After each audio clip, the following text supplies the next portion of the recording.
Hello everyone, welcome to study point education. વિદ્યાર્થી મિત્રો, આજે આપણે ભણવાના છીએ ધોરણ 12 ઇતિહાસની અંદર પ્રકરણ 8 રાષ્ટ્રીય આંદોલનો એનો ભાગ 3.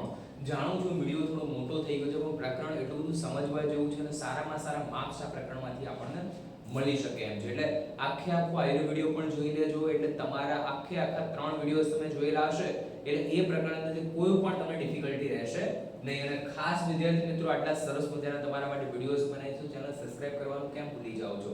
ખાસ ચેનલ સબસ્ક્રાઇબ કરી દો, તમારા મિત્રો સુધી શેર કરો અને વિડિયો જો ગમે એન્ડ સુધી જોજો અને ગમે તો પછી ચોક્કસ લાઈક નું બટન દબાવવાનું ભૂલતા નહીં. તો વિદ્યાર્થી મિત્રો, તમારા માટે વિડિયો બનાવ્યો છે અને શરૂ કરીએ છીએ પ્રકરણ 8 નો ભાગ 3. હવે જોઈએ આપણે સ્વદેશી આંદોલન વિશે 1905.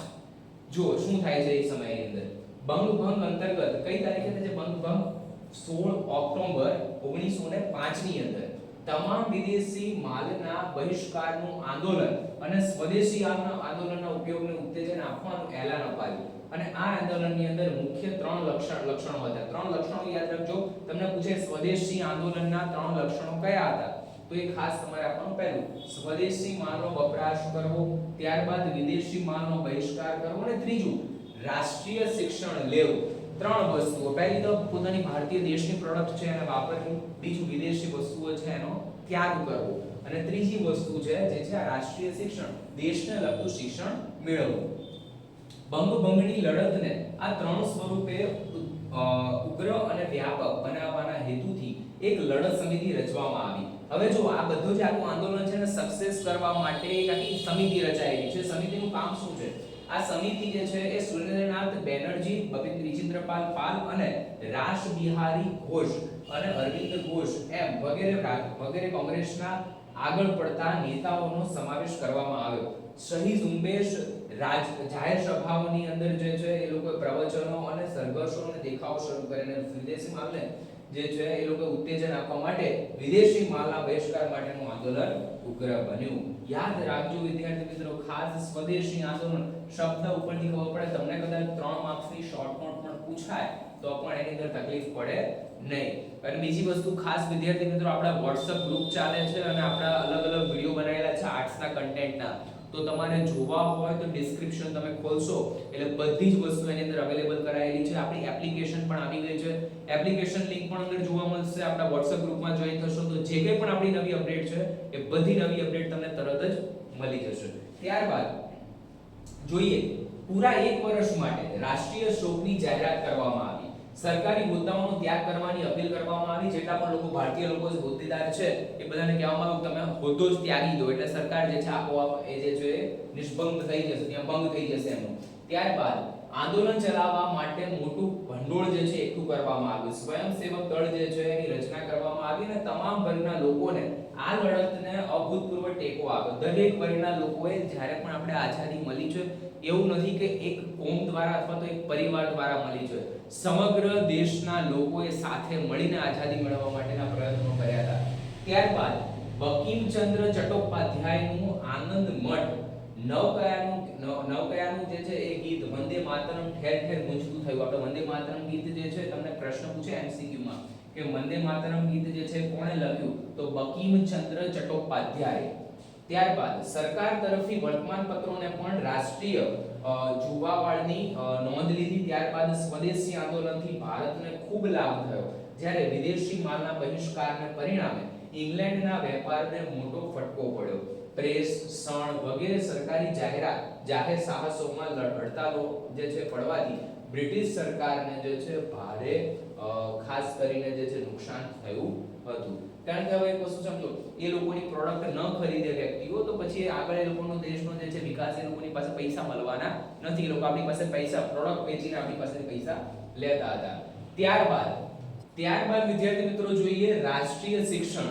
તો રંગભંગની લડતમાં વિદ્યાર્થીઓએ આગળ પડતો ભાગ ભજવ્યો. તેથી વિદ્યાર્થીઓને સામૂહિક દંડ કરવાથી માંડીને તેમને શાળા કોલેજોમાંથી કમી કરવા સુધીના પગલાં ભરવામાં આવ્યા અને તેથી બંગાળમાં રાષ્ટ્રીય શાળાઓ સ્થાપવામાં.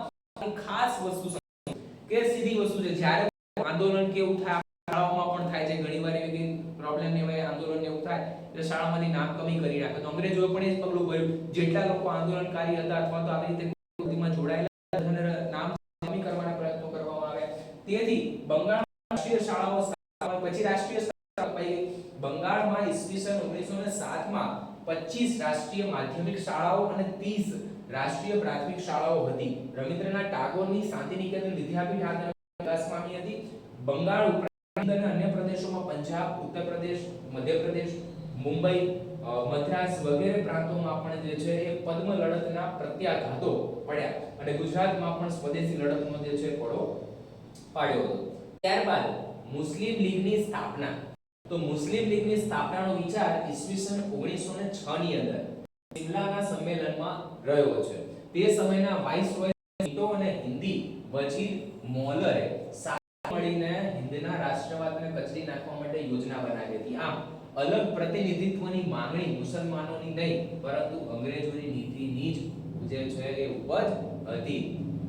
ખાસ સમજો, આપણે જે હિન્દુ મુસ્લિમના જેટલા પણ ઝઘડા થાય છે એ આપણે મૂકીને નથી ગયા. આપણા ઝઘડા નથી હોતા, અંગ્રેજોએ શીખવાડીને ગયા છે કે તમારે લડવાનું છે. એમને ખબર હતી કે આ વસ્તુ કરી દેશું એટલે આજીવન આ લોકો લડતા જ રહેશે, બીજું કશું જ લોકોની પ્રગતિ પણ આપણને દેખાય છે.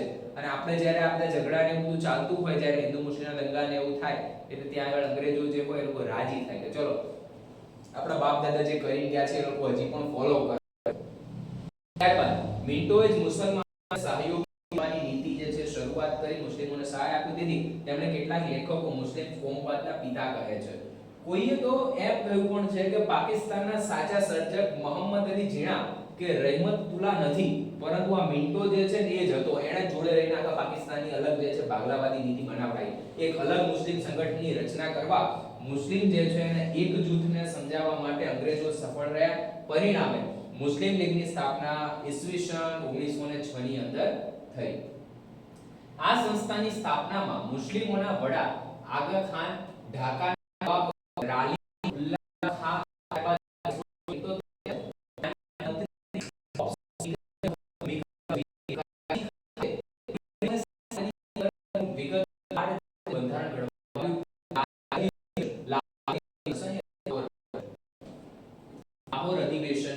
ઈસવીસન 1908 માં આ જે છે બંધારણને મંજૂરી આપવામાં આવતા અખિલ ભારતીય મુસ્લિમ લીગની સ્થાપના સ્થપાઈ હતી. મુસ્લિમ જે છે મુસ્લિમ બિરાદરી કોંગ્રેસના વાર્ષિક અધિવેશનમાં હાજર ન રહે માટે કોંગ્રેસના અધિવેશનના દિવસોએ મુસ્લિમના અધિવેશન લીગનું જે છે વાર્ષિક અધિવેશન ગોઠવવામાં આવતું હતું. તો કોંગ્રેસના ભાગલા સુરત 1907. કોંગ્રેસના ભાગલા સુરત 1907. હિન્દી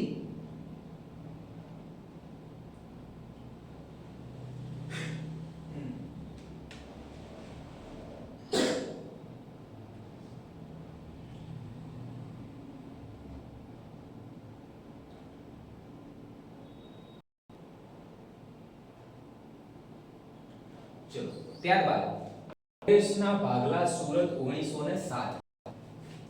હિન્દી રાષ્ટ્રીય સભા આયોજવામાં આવેલા 1905 અને 1906 અધિવેશનની અંદર જહાલ અને મવાડ પક્ષ વચ્ચેની જે છે વિચાર ભિન્નતા વધતી જતી હતી. બે પક્ષો હતા, જહાલવાદી અને મવાડવાદી, જેની વિશેની આપણે આગળના વિડિયોની અંદર ચર્ચા કરી દેલી છે. ડિસ્ક્રિપ્શનમાં જોજો અને આગળનો વિડિયો જોજો, એની અંદર વિશેષ આખો ટોપિક છે જહાલવાદી અને મવાડવાદી નેતાઓ કોણ હતા. આવા સંજોગોમાં 1966 ની અંદર કોલકાતામાં અધિવેશનની અંદર ઉગ્રતાવાદીઓએ બાળ ગંગાધર તિલક નામ સૂચવ્યું, જ્યારે મળવાવાદીઓએ દાદાભાઈ નવરોજીને અધિવેશનની અંદર પ્રમુખ બનાવવાની અંદર આગ્રહ રાખ્યો. મહાસભાના આ 23માં અધિવેશનનું સ્થાન જે છે એ નાગપુર રાખવામાં નક્કી થયું હતું, પરંતુ ત્યાં જાલવાદી નેતાઓને પણ ભારે પ્રભાવ હોવાથી આ અધિવેશન સુરત મુકામે જે છે 27 ડિસેમ્બર 1967 ની અંદર યોજવામાં આવ્યું. જહાલવાદી નેતાઓએ જે છે લાલા લજપત રાયને પ્રમુખ બનાવવાના મતમાં હતા, જ્યારે મળાવાદી નેતાઓ જે છે રાસ બિહારી જે છે ઘોષ એમને જે પ્રમુખ પદે નિમવાની દરખાસ્ત કરી હતી. જહાલવાદીઓએ કોલકાતાના અધિવેશનમાં પસાર કરવામાં આવેલા ઠરાવો ચાલુ રહે તે શરતે રાસ બિહારી ઘોષને જે છે ટેકો આપવાની તૈયારી બતાવી હતી, પરંતુ મળાવાદીઓએ જે છે આવી કોઈ બાહેધરી આપવા ઈચ્છતા ન હતા. પેલા લોકો એમ ઈચ્છતા કે અમને રાસ બિહારી જે ઘોષ છે એમને પ્રમુખ પદ તરીકે ગોઠવીએ, પણ જ્યારે બીજા લોકો જે હતા, બીજા પક્ષ લોકો જે છે એની ઉગ્રતા હતી કે એમને આપણે બનાવવાના નથી કોઈ પણ અથવા તો એમને કોઈ પણ એમને જે છે બાંયધરી આપણે આપી નથી. તેથી બંને પક્ષ વચ્ચે ઉગ્રતા વધી. છેવટે આ ઉગ્રતાને મારામારીનું સ્વરૂપ ધારણ કરી લીધું. અંદરના અંદર ઝઘડા થઈ ગયા. જવાલવાદીઓએ જે છે મહાસભાથી અલગ થઈ ગયા. પરિણામે કોંગ્રેસ જહાલ અને મળવા એમ બંને પક્ષોમાં વહેંચાઈ ગઈ અને સુરતમાં મુલતવી રહેલું મહાસભાનું 23મું અધિવેશન પાછળથી મદ્રાસ મુકામે 4 ડિસેમ્બર ડોક્ટર રાજબિહારી ઘોષના વડપણ તળે મળ્યું, જેમાં મવાળવાદી જે છે વિચાર જૂથ પ્રભુત્વ જે છે જન્માયેલું રહ્યું હતું. ભલે મિન્ટો ધારો અલીગઢ યુનિવર્સિટી, અલીગઢ મુસ્લિમ યુનિવર્સિટીના પ્રિન્સિપલ આર્થરે મુસ્લિમ પ્રતિનિધિત્વ મંડળ પાસે વાઇસરોય સમક્ષ મુસ્લિમોની માંગણીઓને કરાવી. મુસ્લિમોની માંગણીઓ મંજૂર રાખીને હિન્દી વઝીર જોન મોલે અને વાઇસરોય મિન્ટોને અધ્યક્ષતા નીચે જોડાયેલા મોલે મિન્ટો ધારાની અંદર મુસ્લિમોને અલગ મતદાર મંડળ અનુસાર બ્રિટિશ હિન્દના ઇતિહાસમાં સર્વપ્રથમ વખત ધર્મ, કોમ અને વર્ગના ધોરણે અલગ મતદાન મંડળ આપવામાં આવ્યું. પહેલી વખત અંગ્રેજ જે છે પશ્ચિમી સંસ્કૃતિ છે આ કોમવાદમાં નથી માનતા, છતાં પણ એ લોકોએ પ્રથમ વખત એની શરૂઆત કરી અને કોમવાદ તરફ એ લોકો વધ્યા આગળ.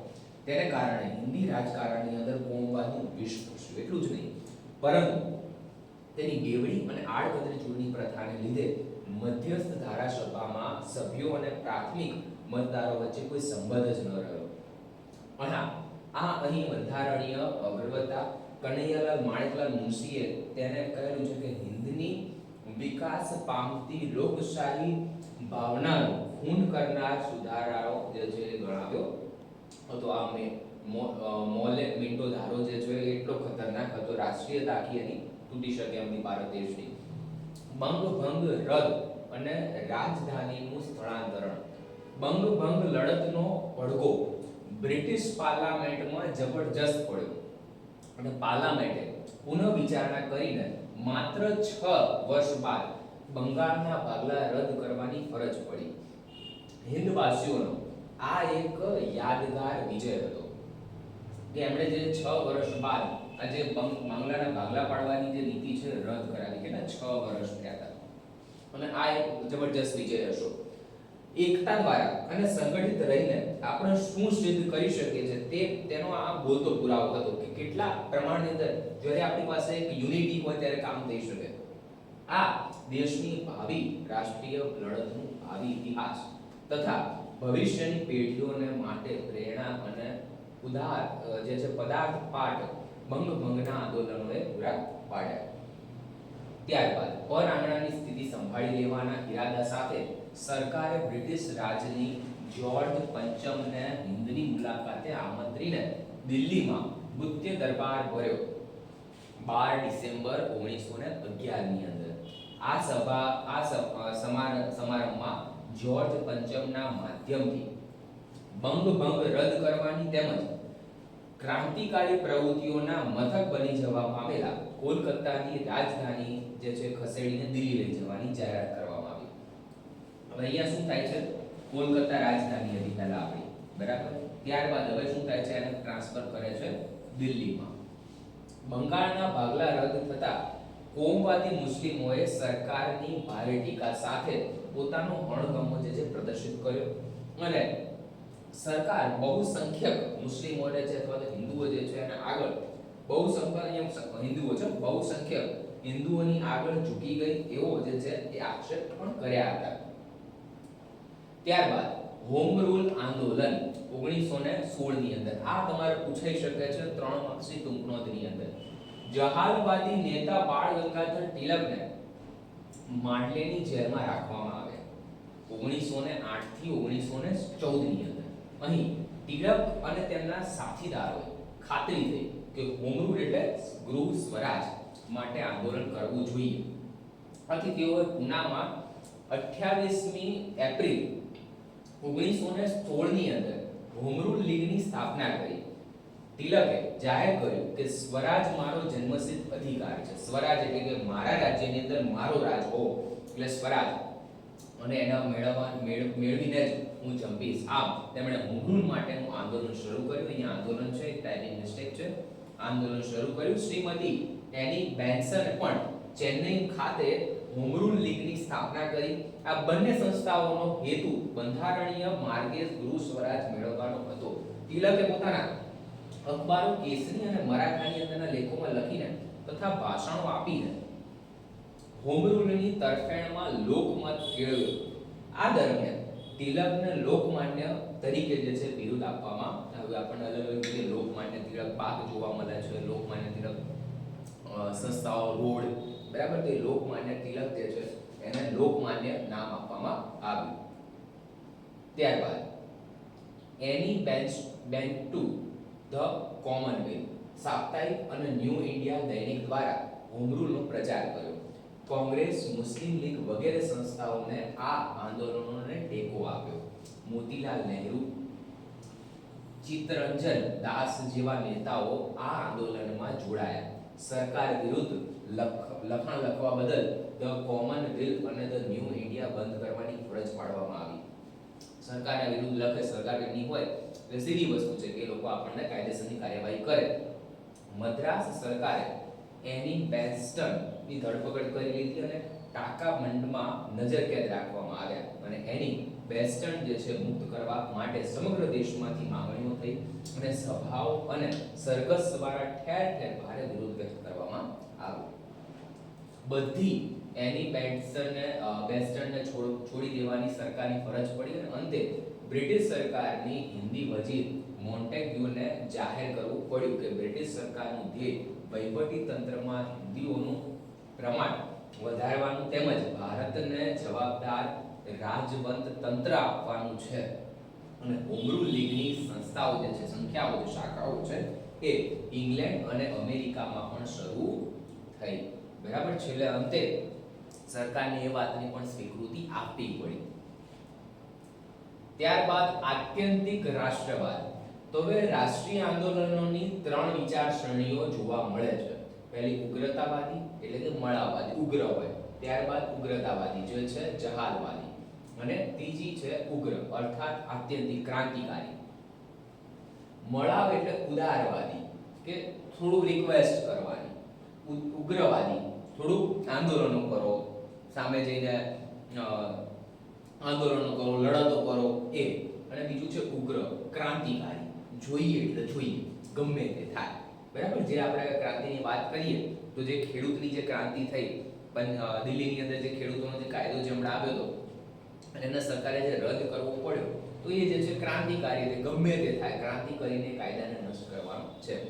જ્યારે પ્રથમ બે વિચારસરણી વાળા નેતાઓ જે છે એમને પોતાના ઉદ્દેશ્ય સિદ્ધ કરવામાં નિષ્ફળ જતા લાગ્યા, ત્યારે ભારતમાં નવયુવાનોનો એક વર્ગ જે છે વિદેશ શાસનની ગુલામીમાંથી કોઈ પણ ભોગે અને કોઈ પણ રીતે આઝાદી મેળવવા માંગતો હતો. અને ઉગ્ર ક્રાંતિકારી લખતના લડવૈયા માતૃભૂમિની સ્વતંત્રતા માટે હસ્તે મુખ્ય બલિદાન આપવા તત્પર હતા. તેઓ પણ આપી શકતા હતા અને આઝાદીની પ્રાપ્તિ માટે બીજાનો પ્રાણ લઈ પણ શકતા હતા. ભારતના જે નવયુવાનો હતા એટલા બધા ઉગ્ર થઈ ગયા હતા કે હવે ગમે તે થાય, આ પરિસ્થિતિમાં રહેવાનું નથી. દેશ માટે જે છે મરી મિટવાની ક્ષમતાઓ જે છે એમનામાં આવી ગઈ. હવે શું થાય છે? ઉન્નત ક્રાંતિકારી ચળવળની શરૂઆત કરનાર કરઝનના શાસનકાળથી શરૂ થઈ હતી. ચાફેકર જે છે એના ભાઈઓએ પૂનામાં બ્લેક કમિશનની અંદર રેન્ડ અને તેના સાથીદારો મેસ્ટિયનના ખૂન કર્યું અને તે બંને ભાઈઓને ફાંસી આપવામાં આવી. વિનાયક સાવરકરે પૂનામાં અભિનવ ભારત સમાજ નામના ક્રાંતિકારી સંસ્થાની સ્થાપના કરી અને અમદાવાદમાં વાઇસરોય મિન્ટો અને લેડી મિન્ટો આ બંને ઉપર બોમ્બ ફેંકાયા હતા. ક્યાં બોમ્બ ફેંકાયા હતા યાદ રાખજો. એક બોમ્બ જે છે એક પ્રથમ બોમ્બ રાયપુર દરવાજા પાસે ફેંકાયો હતો ને તરત જ બીજો જે છે એ પછી તરત આસ્ટુડિયા દરવાજા પાસે અંદર ફેંકાયા હતા. હવે બોમ્બ ફેંકનારો મોહનલાલ કામેશ્વર પંડ્યા જે કહેવાય છે ડુંગળી ચોર તરીકે એમને ઓળખાય છે અને તેમના બે સાથીદારો પુંજાભાઈ વકીલ તથા વસંતલાલ વ્યાસ હતા. જોકે સરકાર જે છે છેક સુધી પકડી શકી ન હતી. ત્યારબાદ બંગાળમાં સશસ્ત્ર કામી દળનું સંચાલન અરવિંદ્ર ઘોષ માઈ બાકીન્દ્ર ઘોષ અને સ્વામી વિવેકાનંદના ભાઈ ભૂપેન્દ્રનાથ દત્ત કરી રહ્યા હતા. અને બાકીન્દ્ર ઘોષે અનુશીલન સમિતિ નામની જે છે છૂટી ક્રાંતિકારી સંસ્થાની સ્થાપના કરી દીધી. અને તેમાં જે છે એ તેના થકી લેફ્ટનન્ટ ગવર્નરની ટ્રેનને બોમ્બથી ઉડાવી મૂકવાનો પ્રયત્ન કરવામાં આવ્યો હતો. એ જ રીતે ઢાકાની અંદર મેજિસ્ટ્રેટિવ મિસ્ટર કર્ઝન પર જે છે બોમ્બ ફેંકવાના કાવતરા માટે ખુદીરામ બોઝ અને પ્રફુલ્લ ચાકી નામના બે બંગાળીઓને પકડ્યા. જો કે પ્રફુલ્લ ચાકીએ તો ત્યાં જે છે એ ત્યાં જ રિવોલ્વર વડે આઘાત કરી દીધો. આમાંથી બે જણાને હતા, યાદ રાખજો. કિન્ઝર્ટ છે એને મારવા માટે બે જણા હતા, ખુદીરામ બોઝ અને બીજું છે પ્રફુલ્લ ચાકી. પ્રફુલ્લ ચાકીએ શું કર્યું? જાતે જ પોતે સુસાઇડ કરી લીધું ત્યાં. ત્યારબાદ પરંતુ ખુદીરામ પર કામ ચલાવી અને તેમને ફાંસી પર લટકાવવામાં આવ્યા અને કોલકાતામાં બાબ ડાયનેમાઇટ કારતૂસો વગેરે પકડાયા અને તેના સંબંધિત અરવિંદ ઘોષ, બાકીન્દ્ર પૂર અને હેમચંદ્ર વગેરેની ધરપકડ કરવામાં આવી. જ્યારે કઈ દત્તુને ફાંસી આપવામાં આવી અને પકડાયેલા નરેન્દ્ર ગોસાઈ નાજનો સાથે સાથી બન્યો, પરંતુ તે કબૂલાત આપે તે પહેલા સાથીદારો તેને ભીંધી નાખ્યો અને ખુદીરામને પકડનાર પોલીસ ઇન્સ્પેક્ટર નંદલાલ અને પોલીસ પ્રેસિડેન્ટનું આશુતોષ વિશ્વાસને ગોળીને દેવામાં આવ્યા હતા. જેટલા લોકો જે પકડનારા હતા એ લોકોને પણ મારી નાખ્યા. ત્યારબાદ પંજાબમાં ક્રાંતિ. જો આ બધા જે જગ્યાઓ છે બંગાળ, પંજાબ, અહીંયા એટલી બધી ક્રાંતિઓ થઈ છે કે ત્યાંની જે પ્રજા છે ખુમારી વાળી પ્રજા થઈ ગઈ. મોટા ભાગની ક્રાંતિઓ બંગાળથી અને પંજાબથી શરૂ થઈ હતી. પંજાબમાં ક્રાંતિકારી પ્રવૃત્તિઓ બળવંત બનતી રહી હતી અને કેટલાક પંજાબી ક્રાંતિકારી યુવાનો ગવર્નર જનરલ આરપિંદનું ખૂન કરવાના કાવતરામાં પકડાયા હતા. તેમાંથી 4ને ફાંસી આપવામાં આવી અને મદ્રાસ અને પોંડિચેરી આત્યંતિક પ્રવૃત્તિઓના કેન્દ્રો હતા. તેની દિલ્હીમાં વેચી આયાને જે છે ડિસ્ટ્રિક્ટ મેજિસ્ટ્રેટે આશોનું ખૂન કર્યું. આમ બંગાળ અને મહારાષ્ટ્ર ઉપરાંત પંજાબ, રાજસ્થાન, બિહાર, ગુજરાત, મદ્રાસ, ઓડિશા વગેરે પ્રાંતોમાં ક્રાંતિકારી પ્રવૃત્તિઓ ચાલતી હતી. એ જે છે બાબતની નોંધ લેવી જરૂરી છે કે આ ક્રાંતિકારીઓએ આડેધડ ગોળીઓ ચલાવી નથી, પરંતુ જે અંગ્રેજ અધિકારીઓએ ભારતના લોકો પર ભારે અત્યાચાર ગુજાર્યા હતા તેમણે જ બીજીને વિધવાને વીણી નાખવાને ખતમ કરવામાં આવા હુમલો કર્યો હતો. જે લોકોએ નુકસાન કર્યું એ બીજા કોઈ પણ લોકોને જે છે ભારતના લોકોએ માર્યા ન હતા. વિદેશોમાં આત્યંતિક રાષ્ટ્રવાદી પ્રવૃત્તિઓ ભારતમાં તો ચાલી, વિદેશમાં પણ ચાલી. કેવી? ભારતમાં ઉદ્ભવેલી ઉગ્ર ક્રાંતિકારી પ્રવૃત્તિઓ ભારતની બહાર છે England, Canada, America, Germany, France, Burma એટલે કહેવાય મ્યાનમાર, મલાયા, ત્યારબાદ સિંગાપોર, કાબુલ જે અત્યારે અફઘાનિસ્તાન કહેવાય છે, રશિયા વગેરે દેશોમાં પ્રસરી હતી. આ પ્રવૃત્તિઓની સક્રિયતા શ્યામજી કૃષ્ણ વર્મા, સરદારસિંહ રાણા, મેડમ ભીખાજી કામા અને મદનલાલ ડુંગરા, વીર સાવરકર, મૌલાના અબ્દુલ મૌલાના બશીર, પંકજ ચંપક રમત્ર પિલ્લાઈ, ડોક્ટર મધુરસિંહ ખુદાખશ જેવા ક્રાંતિકારીઓએ જે છે સંકળાયેલા હતા. અને મદનલાલ ઢીંગડા નામના પંજાબી યુવાને લંડનની અંદર હિન્દુ સરકારના રાજદ્વાર અફસર વિલિયમ વાયલીનું ટ્રફાલ્ગસ જે છે સ્ક્વેર પાસે એક એરિયાનું નામ છે ટ્રફાલ્ગસ, અને ત્યાં આગળ જે છે એમને ભર બપોરે જે છે એનું ખૂન કર્યું હતું અને તેને ફાંસી આપવામાં આવી અને તેના સાથી વિનાયક સાવરકરને પણ કાળા પાણીની જે છે સજા આપવામાં આવી હતી. એ લોકો વિદેશની અંદર જઈને પણ એટલું લોકોને પ્રવૃત્તિશીલ કર્યા હતા. શ્યામજી કૃષ્ણ વર્મા ગુજરાતના કચ્છ જિલ્લાના માંડવીના વતની હતા અને તેમણે ઇંગ્લેન્ડમાં ક્રાંતિકારી પ્રવૃત્તિની શરૂઆત કરી હતી. તેમણે લંડનમાં ઇન્ડિયન હોમ રૂલ સોસાયટીની સ્થાપના કરી. આ સોસાયટીનો મુખ્ય ઉદ્દેશ ભારત માટે શાસન પ્રાપ્તિ કરવાનો હતો. સંસ્થાના પ્રચાર માટે તેમણે ઇંગ્લેન્ડ સોશિયોલોજિસ્ટ નામનું સામયિક શરૂ કર્યું અને તેમણે ઇંગ્લેન્ડના હાઉસની સ્થાપના કરી.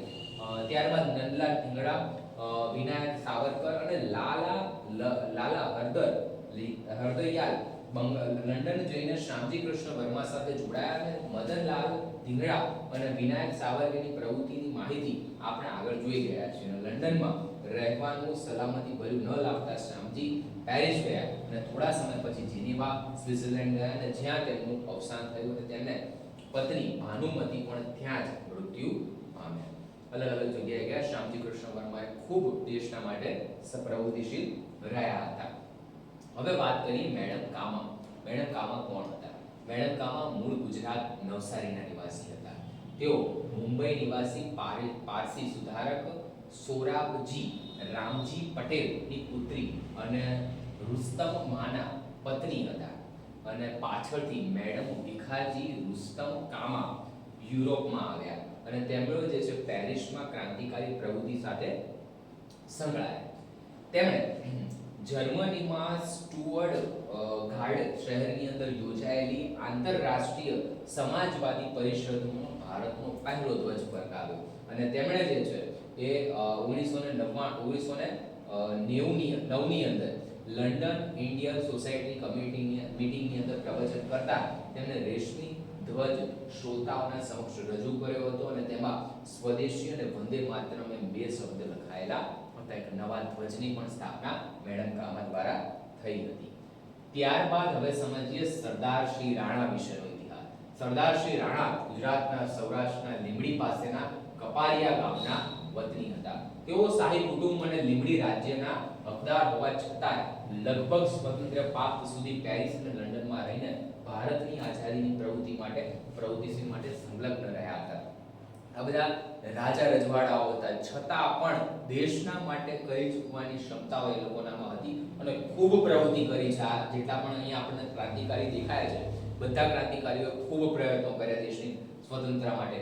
તેમની આ બ્રિટિશ સરકારની વિરોધી પ્રવૃત્તિઓને અકળાઈને કાઠિયાવાડના ગવર્નર એજન્ટ બ્રિટિશ સરકારની સહમતિથી જાહેરનામું બહાર પાડીને રાણાના બધા રાજકીય હકને છીનવી લીધા હતા અને બીજા ક્રમ દ્વારા એમની લીંબડી રાજ્યની તમામ મિલો સરકારે જપ્ત કરી લીધી. જોકે આ જપ્તી હુકમનો અમલ એમના પિતા રેવા રતનસિંહ રાણાના અવસાન પછી કરવામાં આવ્યો. એમની જેટલી પણ સંપત્તિ હતી એ અંગ્રેજોએ જે છે જપ્ત કરી લીધી. ચલો હવે સમજીએ ગદર. ગદર શું છે? તો અમેરિકાના કેલિફોર્નિયામાં ઇન્ડિયન ઇન્ડિપેન્ડન્સ લીગની સંસ્થા સ્થપાઈ જેનું પાછળથી લાલ હરદન યાદે ગદર પાર્ટી નામ આપ્યું હતું. 4 ભાષાઓમાં ગદર સાપ્તાહિક શરૂ કરાયું. આ પ્રવૃત્તિમાં તારકનાથ દાસ અને કરતારસિંહ પણ જોડાયા હતા. જર્મનીમાં પંકજ રમણ પિલ્લાઈએ હિન્દી રાષ્ટ્રીય સ્વયંસેવક દળની રચના કરી. ઈરાનને વડુમથક બનાવી ત્યાંથી ભારત પર આક્રમણ કરવાની યોજના બનાવવામાં આવી પરંતુ તેના બ્રિટિશ સરકાર જાણ થઈ ગઈ. કેલિફોર્નિયાથી અલગ અલગ જે રાષ્ટ્રીય કાર્યકરો હતા એ લોકોએ સાથે મળીને પ્રયત્નો કરવાની શરૂઆત કરી પણ થોડી પરિસ્થિતિ એવી થઈ કે અંગ્રેજો જે છે એમને ખબર પડી ગઈ અને એના લીધે જે છે એ સૌને બર્મામાં ક્રાંતિકારી સોહનલાલ પાઠકે ભારતીય સૈનિકોને બળવો કરવા પ્રેરેલા. તો સિંગાપોરમાં જે છે ભારતીય લશ્કરમાં બળવો કરવા માટે ઉશ્કેરવાની ક્રાંતિકારી ભાઈ પરમાનાથનો પકડ્યો હતો. ઈરાનની મદદ મેળવવા પણ પ્રયાસો કરાયા હતા. ક્રાંતિકારી સૂફી અંબાબાદનું મૃત્યુ તો ત્યાં જ થયું અને જાપાનની અંદર રાસબિહારી ઘોષે પણ ક્રાંતિકારી પ્રવૃત્તિ શરૂ કરી અને આમ ક્રાંતિકારીઓને વિદેશોમાં અંગ્રેજો વિરુદ્ધ લાગણીઓ જાગૃત કરવામાં પ્રેરક પૂરું પાડ્યું. બધી જગ્યાએ ગયા અને અલગ અલગ જગ્યાએથી પ્રેરણા પૂરી પાડી. લખનૌ કરાર. તો ઓલ ઇન્ડિયન મુસ્લિમ લીગે જે છે નકારાત્મક વલણ બદલીને લખનૌનો ભરાયેલા વાર્ષિક અધિવેશનમાં જાહેર કર્યું કે તેનું ધ્યેય અન્ય કોમ સાથે રહીને હિન્દી માટે સહશાસન સિદ્ધ કરવાનું છે. કોંગ્રેસ અને લીગે એક સાથે મુંબઈમાં અધિવેશન ભર્યું અને ત્યારબાદ લખનૌ ગામે કોંગ્રેસ તથા મુસ્લિમ લીગના અધિવેશનને અલગ અલગ સ્થળે મળ્યા. આ બંનેને સંકલનના સમિતિઓને ભેગા થઈને જે યોજના પડી તે લખનૌ અધિવેશનોમાં સ્વીકારાઈ હતી. કોંગ્રેસ અને મુસ્લિમ લીગની સંયુક્તપણે સ્વીકારેલ આ ઠરાવ જે છે લખનૌ કરાર તરીકે ઓળખાય છે.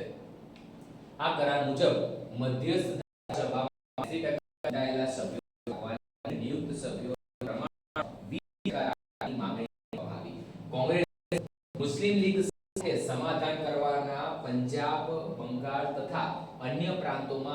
મુસ્લિમોને વસ્તીના પ્રમાણ કરતાં વધુ બેઠકો આપવાનું કબૂલ કર્યું.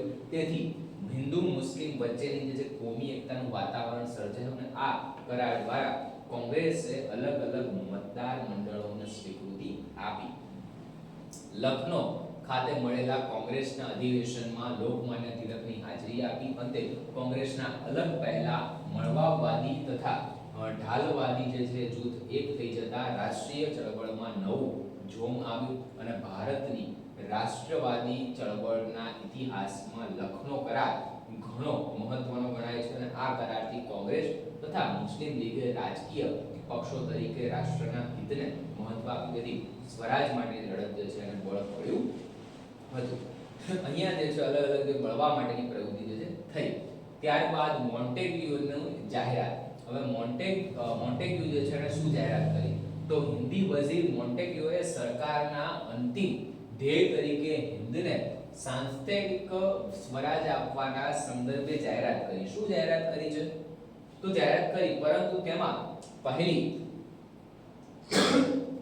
પહેલી મર્યાદાઓ અને અનિશ્ચિતતાને તેને નકામી પુરવાર કરી. જોકે તેને લીધે આવેલો ધારો અર્થાત મોન્ટેગ્યુ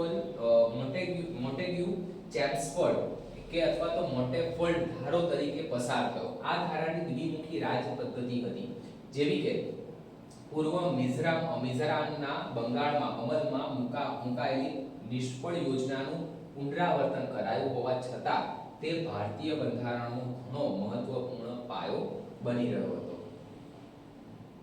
હવે મોન્ટેગ્યુ અને ચેમ્સફોર્ડ જેને સુધારા કેવા કર્યા? તો મોન્ટેગ્યુ અને ચેમ્સફોર્ડમાં ધારાસભાઓમાંથી સીધી ચૂંટણીઓ દાખલ કરવામાં આવી, તેમની સત્તા વધારવામાં આવી, પ્રાંતોમાંથી અંશતઃ જવાબદાર રાજ્યતંત્રનો પ્રયોગ કરવામાં આવ્યો. આમ પ્રાંતિકારીઓએ સ્વરાજ તરફનું પ્રથમ પગલું ભરવામાં આવ્યું અને ત્યાં છતાં ગવર્નર જનરલની અને ગવર્નરોની અસાધારણ સત્તાઓ, કોમી અને વર્ગીય મતમંડળો અને અળખામણી દ્વિરાજ્ય પદ્ધતિનો પ્રવેશ વગેરેને લીધે મોન્ટેગ્યુઅલ ચેમ્સફોર્ડ સુધારાઓ સ્વીકાર્ય બન્યા નહીં, છતાં પણ અમૃતસર કોંગ્રેસે મહાત્મા ગાંધીના આગ્રહને વશ કરીને મોન્ટેગ્યુ ચેમ્સફોર્ડ સુધારાઓને સહકાર આપ્યોનો ઠરાવ કર્યો હતો. ત્યારબાદ નાગપુર અધિવેશનમાં હવેથી ગાંધીજીના માર્ગદર્શનને અનુસરવાનું ઠરાવવામાં આવ્યું હતું.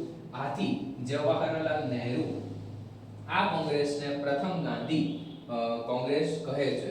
ત્યારબાદ કોંગ્રેસની પ્રવૃત્તિઓનો ત્રીજો તબક્કો અથવા તો ગાંધી યુગના આંદોલનો 1926 થી 1947ના તબક્કામાં શરૂ થયા. આ જે છે એ સ્વદેશી આંદોલનો હતા. શરૂઆતના તબક્કાથી લઈને જ્યાં સુધી મહાત્મા ગાંધી 1926 થી 1947 સુધી મહાત્મા ગાંધીએ જે કર્યું ત્યાં સુધીની 1926 સુધીની અહીંયા વાત થઈ. વિદ્યાર્થી મિત્રો, આ સાથે તમારું પ્રકરણ જે છે અહીંયા પૂર્ણ થાય છે. કઈ પણ વસ્તુ ડાઉટ્સ હોય તો કોમેન્ટની અંદર જણાવજો અને અમારા વિડિયોઝ ગમતા હોય તો લાઈક કરજો. ખાસ મેં કીધું આપણા સ્પેશિયલ કોર્સ ચાલે છે, ટ્યુશન ક્લાસીસ ચાલે છે, આપણે કોન્ટેક્ટ કરજો. ડિસ્ક્રિપ્શનમાં તમને નંબર દેખાશે. અમારા WhatsApp ગ્રુપની અંદર જોઈન થઈ જાઓ. તમારા મિત્રો સુધી જેટલું બને એટલી ચેનલને શેર કરવાનો પ્રયત્ન કરો. સ્ટડી પોઈન્ટની અંદર જોડાવા બદલ આપ સૌનો ખૂબ ખૂબ આભાર. Thank you.